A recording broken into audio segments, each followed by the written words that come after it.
Welcome to Penrose Learning, where we make understanding easy. In this video, I will explain how to fix Roblox stuck on the loading screen. First, let's start with some basic checks. Make sure your internet connection is stable.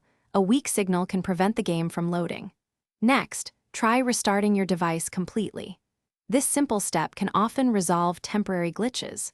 Finally, it's always a good idea to check the official Roblox server status online to see if there are any widespread issues affecting everyone. These initial steps can save you a lot of time. Moving on, corrupted temporary files are a common culprit. If you're playing Roblox through a web browser, navigate to your browser settings and clear its cache and cookies. For the dedicated Roblox application, you'll need to go into your device's application settings, find Roblox, and clear its cache and data.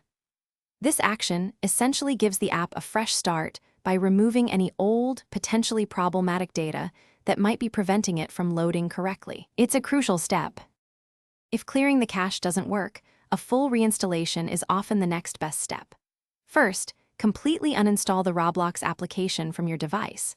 This ensures all old files are removed. Then, download and reinstall the latest version of Roblox directly from their official website or your device's app store. Additionally, make sure your operating system and graphics drivers are up to date. Outdated drivers can sometimes cause compatibility issues, leading to the game getting stuck on the loading screen. This provides a clean slate.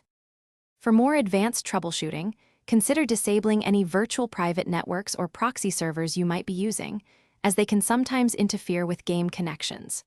Also, temporarily disable your antivirus software or firewall to see if they are blocking Roblox from loading. Remember to re-enable them afterward. If after trying all these steps, Roblox is still stuck on the loading screen, it's time to reach out to Roblox support. Provide them with as much detail as possible about your issue and the steps you've already taken. Thanks for watching. If this was helpful, leave a like and consider subscribing. See you next time.